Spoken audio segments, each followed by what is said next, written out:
Hi everyone, welcome to Heroes Without Headlines, the podcast where we talk to local changemakers who are making a big difference in our community. We are your hosts, Jane, Zoe, Austin, and John. Today we're joined by amazing guests, Dr. Schofield, Mr. Mario, and Dr. McBrayer. thanks so much for being here. can you tell us a little bit about yourself and what you do? So I am Dr. Marky McBrayer, and I'm a political scientist and professor at the University of Idaho. Mario Pyle. I'm the associate director in the Department of Student Involvement, and I get to do a little bit of a co-professing, in particular with my really good friend here, Dr. Schofield. Yeah, and I'm Dr. Rebecca Schofield. I am a historian, mainly of U.S. history, gender, and popular culture. I am a professor at the University of Idaho. I'm also the chair of the Department of History at the university. So, why do we study history? What's the point? That's a great question, and obviously something I get asked a lot by students who are forced to take my classes. And I think there's a perception still today that history is really just a bunch of dusty old white men, and that studying history is really about chronology, that we remember dates and names and facts, and that it's more about the regurgitation of information than fundamentally understanding where we came from. So I spend a lot of my time as a historian talking to people about how we cannot understand the world we live in today if we don't know how we got here. And I think particularly it's very important to remember that we all have agency in the world. So we didn't end up in this moment because of chance. We ended up here because very specific people made very specific decisions, which means if we want to envision a different future, then we have to make different decisions. And we really can't do that without understanding all of the events that led up to where we are. So I get a bit narcissistic as a historian and love to tell everybody that anything they're interested in is actually about history. And they should know, whether they are in the sciences or in math or medicine or engineering, that they really can't do their jobs well without understanding the history of how they got here. So that's why I think it's really important to always keep the sort of past's legacy in mind as we move through the world. I think that's very interesting that nobody could function without the history, because if we didn't have people in the past to study medicine or the stars or math, then we wouldn't be in this room right now doing this podcast. Absolutely. We wouldn't be on this land, right? We wouldn't be where we are. None of you would be in this room without people before you making the decisions to come here. And I think keeping that in mind, we don't always have to get bogged down. Studying history can be very hard. It can be very disheartening at times, but I think looking at the topic we're looking at today is also a way to feel very good in some ways, to see how people who had all the odds stacked against them were still able to make extremely important changes in the world around them. Some stories in history don't get talked about much, like the Tulsa Race Massacre, the Japanese concentration camps during World War II, or Governor Morris from The Small and the Mighty. Why do you think these stories are often ignored? Well, I think as a working historian, I would say a couple of different things. One is again, legacies of imperialism and how we collect history, how we make history. I think I'm always wanting people to be critical consumers of history because we actually absorb history every day in books and Wikipedia and video, History Talk and all of these spaces. We consume narratives about history, but those narratives are based on archives, and archival collecting seems like an extremely esoteric topic. not a lot of people think about what gets saved. However, it's extremely important to remember that the way in which we created libraries and museums and archival collecting is deeply rooted in Western countries like Germany and France and England going out around the world and taking everybody's stuff. Yeah. And then putting it in a basement and deciding what was important enough to keep. And so I think it's really a great way to think about why stories get told is often what got kept. So if your culture didn't have a writing system, that might have been entirely erased from the past as imperialists came in and said, hey, these stories you tell are just stories. They don't count as history, so we're not going to save them. Or at best, we're going to write them down as folklore or mythology and call them by different names other than history. So in a lot of ways, when we think about American history, we have to look at whose stories mattered, whose physical documentation mattered, and also just what counts as history. Is a quilt history? Is that worth preserving? How much money does it cost to preserve a quilt versus a census record? So again, it might be an extremely boring topic for a lot of people to think about, but I spend a lot of my time thinking about how, as working historians today, do we save stories for the next generation so that we can tell deeper and wider stories than we necessarily have in the past. That reminds me. When the Spanish came to South America, they burned a lot of the Aztec, Inca, Maya books and stuff, stole all their treasures, and now there's not a lot left. Only the stuff that was hard to destroy is now left. Yeah, so we can also think about this in terms of how we even just date human ages, right? We have the Bronze Age, we have the Stone Age, we have hard ages, even though probably human history was much more dictated by fabrics, by needles and threads, and the ability to carry things that over time a lot of women have contributed to. Like when we think about the Viking Age, we think about like boats and stuff, hard things. We don't think about the sails and the thousands and thousands of hours that went into shearing sheep, spinning thread, and weaving sails. And again, so when we think about all of this soft stuff that was lost over time when invasions happened. And we know that the best way to subjugate a people is to destroy their knowledge base, right? This is why it was illegal to teach enslaved people to read, because reading and writing is often deeply connected to our ability to think and to push back and to plan and to collaborate and coordinate. And so the tactics that you just brought up of the Spanish invasions into those indigenous territories were absolutely predicated on the destruction of knowledge and history and our connection to a shared past. I'll also jump into, like, from a policy perspective, we have narratives that we tend to rely on more often than not, like ones about us being victors. And perhaps there are some that are about victims, but mostly on victims, or mostly on victors. And like you can even see that in the book you read for today, right? Like they're talking about, like, hey, let's not forget that the Nazis relied heavily on movements from the United States to do what they did, right? And we tend to underemphasize that narrative in contemporary society. Yeah, adding on to that, like, I feel like a lot of people that destroyed other people's histories and just destroyed it just to destroy it, it's because they were scared of them being smarter and faster and better at things than they were. Yeah, Mario. Mr. Mario, do you want to speak to that? Sure. I mean, to your point of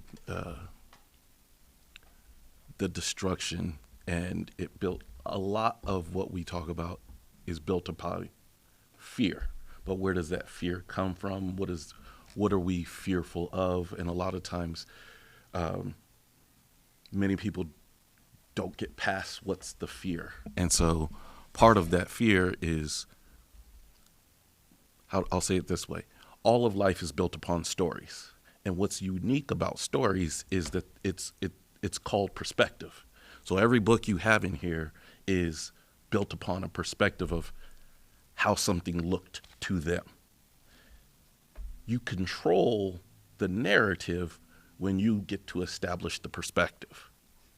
So if I destroy something, but I write the narrative of I'm protecting something, it doesn't look like destruction. It looks like preservation. But preservation is only preservation based on the perspective of who's telling the story. And then those who are listening, are you going to accept that narrative? Or are you going to reject it? And by rejecting it, what are the consequences of rejecting that narrative? And that's something we struggle with when we look at history, because we tend to look at history as just dead people and dates. Yet history is alive. Those stories are constantly being told in many, many, many ways. We're telling stories right now. Your life, you're telling a story. And then people who are watching you on this student group are going to tell a story about you and your involvement. In particular, as you're looking for books to be donated, that's a narration, a narrative that's being established by you, but people are going to interpret it. So when you talk about destruction, you have to look at it, who is it, and what narration and what story are they wanting to be preserved. And that's why you see throughout history this desire to, they would say, not destroy something, but to preserve something that typically they would like to see as pure. So you just have to pick out and look at, as there's an African told a parable that says that as long as the hunter is telling the story, the lion is always the one being hunted. So we've got to just take a step back and be like, what is actually really going on with this? And I think, too, because perspective is so important when you realize no one fundamentally believes they are the villain in any stories. Like Nazis weren't like, ha, ha, ha, ha, ha, ha. We're going to burn all your books and murder millions of people and do terrible things. They were like, we are saving Germany. We are protecting the people who need protected from people who are fundamentally villains. And so I think that notion of perspective, and again, I will say why history is awesome, which is it's the combination of storytelling, right? Every historian, when you write a book, you have to decide how you're going to tell the story. You have to make many, many, many decisions, as our author did today, on whose story, from what perspective, and what evidence are you basing that on? If we don't have a lot of saved materials, then how are you making the argument about what their life looked like? So I think that's extremely important. What's a good way for us to remember these stories and make sure they're not forgotten? So I'm an academic, which means like 10 people read the work that I do. And what I spend a lot of my time telling my students is that really what we need is a couple of different layers, right? Our homes matter. The stories I tell my kids matter because it helps shape them. So the books you are reading, the stories that are being told and retold by both nonfiction authors and fiction authors are extremely important and in our sort of wider social ideas. But also so is documentarians, like people who tell these stories in a lot of different ways. So doing this podcast is such an important way to intervene in the conversation in your generation of what is important. As a working professor, I love video essays. Like I love some YouTube videos on like the history of the Brony fandom. That's one of my favorites. Just anything that can really explain the wider context to me is really, really amazing. And I think that so often we think, well, you have to write a book like this that will sell millions of copies for these stories to be remembered.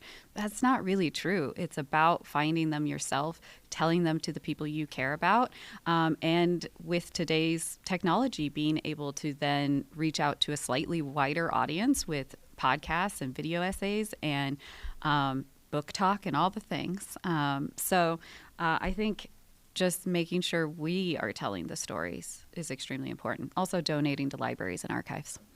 Actually, so you just talked about book talk, right? So you all see a lot of sort of stories and content online and narratives. Like, what do you get to see that really stands out to you, right? Like, what are some of the characteristics of narratives that you already consume that like pop out, right? What's compelling to y'all?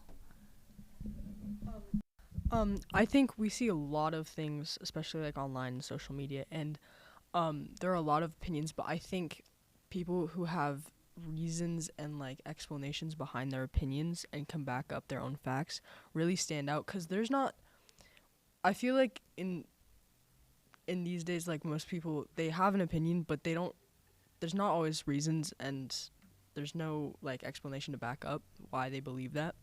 And I think like evidence is really important.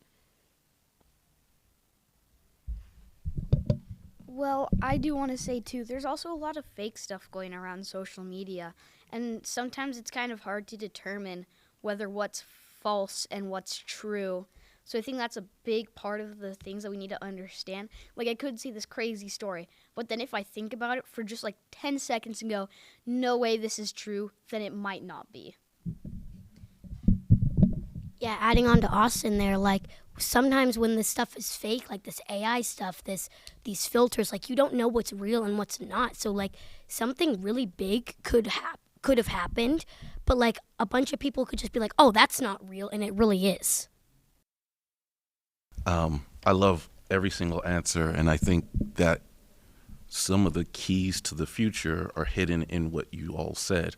So something that why history is important, we must understand that even writing, there was people like who were against writing. There was cultures that were like, oh, they could write whatever story they want. That doesn't make it true. The verbal story is where the purity of the truth lies. And so I think to all of you in this room to think about what technology exists and what technology direction is it going.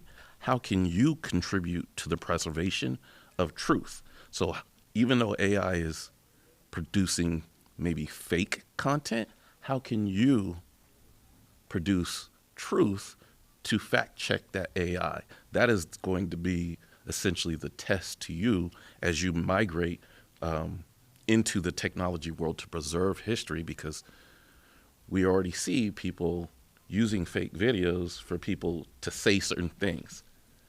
And that is based on confirmation bias. And so if I want my so-called truth to stay relevant, I'm going to use a popular person to say whatever I want them to say. And now we can't know the difference of who is speaking. How can you, that will be always the test. How do you uphold that preservation of what is actually true with facts? And in using, as your teacher so eloquently put, how do we bring more voices? Because that's always the key. How we bring more voices. Like Professor Schofield talked about, we talk about destruction, but we talk about weapons. We talk about bombs. We don't talk about the clay pottery. We don't talk about the recipes of food that has been preserved throughout time. So we got to think about the whole range of the story of all of the things that come with our culture and our society. Like Mr. Mario has been saying, I think it's really important to have a strong community, because with that community comes knowledge and strength of those around us, and that can help us preserve the knowledge of this community and other communities around it. That's so beautiful, John. You're so smart. I think also Mr. Mario once told me, and I use this all the time in my classes now, there's a difference between people who search and people who research. Searching, you can type anything into Google and it'll feed you something. And, as a researcher, sometimes I Google things and I'm like, oh, no, that's incorrect. You've scraped the wrong citation there. And so having that skill set that we really want everyone to develop, this notion that don't just do the one search, know how to dig a little deeper, be a bit of a detective and find your own skill set in pushing what can be factually verified, and also, as Austin kind of said, what just feels right, what makes some sense, and when something feels off, maybe do a little bit more research. Another question I would have for you all is, how do you consume history on a daily basis, and do you feel like you're doing that critically, or does it just kind of wash over you? I think that a lot of the history we get is probably going to be in these 12 years of our life in school. And it's going to be, we're going to forget most of it. Let's be honest. You're not going to remember that one lecture in 6th grade where Miss Wallen talked about, I don't know, the Incas. And You did remember, though, just now. Yeah, I know. And so I think that we need to, by ourselves and with other people, not just a few teachers teaching us what they know and their biases, we need to learn about it ourselves. We need to look at it from a different angle and do some more research, because what people say is not always the truth. Now, this might not seem so odd to us because we've always lived like this. We've had crazy stuff happen across the world right now in our childhood, so we're sort of used to it. But we might look back and go, wow, this is crazy. We survived a global pandemic and a few wars. I mean, granted, the wars are way far away, but still. So let's talk about democracy. What does it mean to you guys? I'll weigh in as the political scientist here. So democracy is a lot of things. I think we tend to think of it as being really abstract, like freedom of speech and equal rights and even voting in elections. That's really the key one, if I'm being honest. But democracy occurs all around you on a day-to-day basis and isn't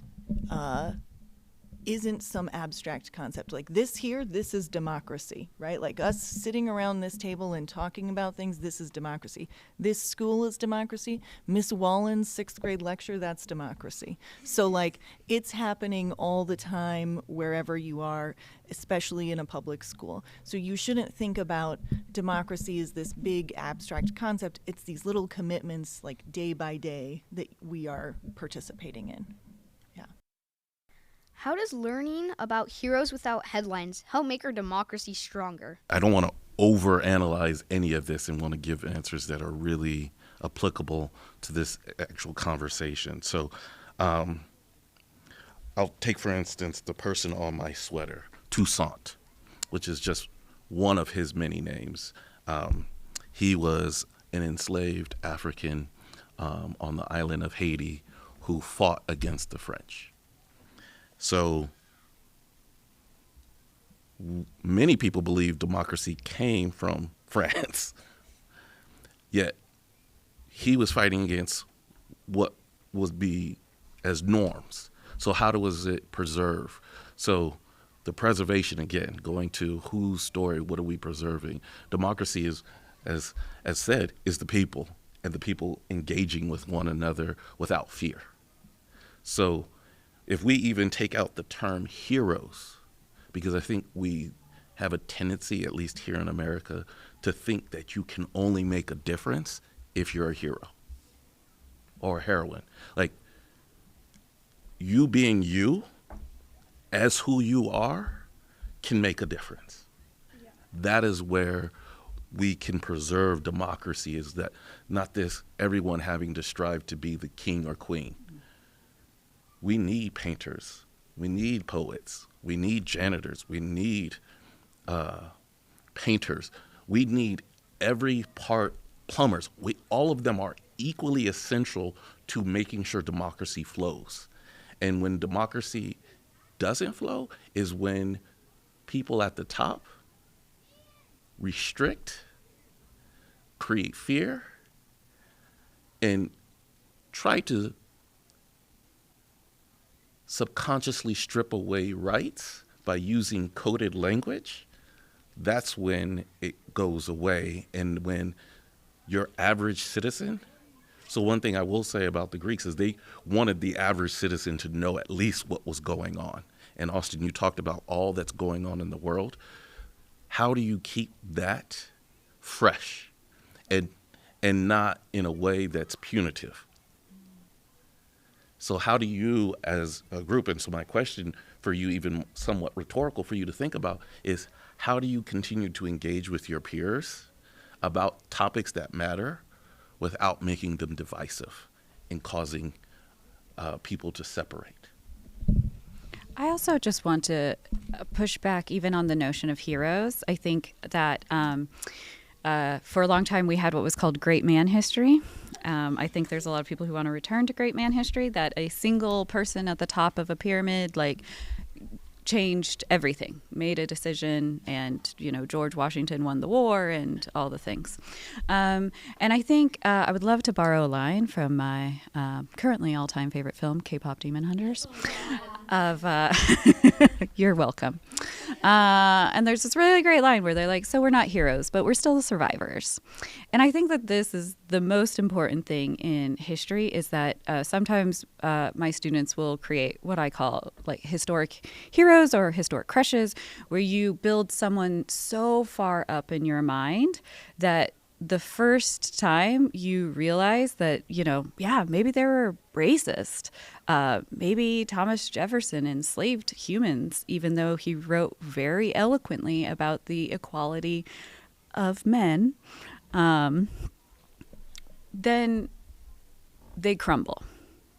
And to be perfectly honest, everyone is human, right? That is not to excuse enslavers, but people are human, and therefore having historical heroes is going to be pretty problematic. I mean, I will stand by Harriet Tubman. She's great. There are people who I genuinely get a little weepy about because they were so heroic. But again, I think it's better to focus on their actions, their heroic actions, than making them into a cardboard character of a hero. And so that's why I think everyone in their daily lives can be heroic, and they can survive, and they can do all sorts of amazing verbs that keeps our communities strong and supportive and gives people a safe place to be themselves and to express concerns and debate ideas and feel like we are all moving forward together. And so I often encourage my students to step away from the notion of heroes, because heroes always come also with hero worship. And the point of history is not to worship it. It's never to think there was a past utopia we just need to get back to. No period of time has been perfectly great. People are people. There will always be exploitation and harm. And I think bearing that in mind and giving historical empathy and grace, while also taking what actions you see as heroic and seeing if you can apply them in your own lives. I agree with Dr. Schofield and Mr. Mario. I also wanted to say, adding on to Dr. Schofield, how she said that, Thomas Jefferson probably had slaves. George Washington had a slave, but America thinks of him as this amazing, super perfect man, but no, he had things wrong too. Everybody does. It's not just this perfect wonderland where a person's just going to be perfect and they're not going to have done anything wrong. And I think this is a difference that we could talk about of why nuanced history matters more than necessarily memorialization. When we get into who gets a statue, when you get a statue, you are no longer a living person, right? And again, I don't think we have to excuse heinous crimes or the lack of ability to acknowledge other people's humanity, to also understand that Thomas Jefferson wrote some amazing stuff. He did not walk the walk, but he sure could talk the talk, right? And those ideas could then lead to people doing some pretty amazing stuff throughout our history. So I think that, yes, acknowledging people's complexity is what makes history really valuable to today. Dr. Schofield, just like you were talking about how in our minds we make people as heroes, what things would people have to do in history to make them villains in our mind? Excellent question. Excellent question. Yeah, because obviously, if the Revolutionary War had gone differently, the people we call patriots would now be traitors, which is super fascinating. It's particularly fascinating when we compare that to the Confederacy, and the people who fought in the Confederacy post Jim Crow got recanonized as patriots instead of traitors. So again, I think that the creation of historical villains is just as interesting in a lot of ways as who gets selected to be a hero. And I think one thing, we have the line of, the victors write the history, and that is true to an extent. Certainly, if your cause triumphed, you're much more likely to get cast as a hero. But there's also a much longer time in that, right? So take a character like Cleopatra has been written about again and again and again and again. And we honestly don't know much about Cleopatra in her own time. Most of the characterizations of her come from hundreds of years later. And so her legacy had already been sort of revised multiple times by multiple groups. And so I think thinking through, at any given time, a villain could slowly become a hero, and vice versa. Jane.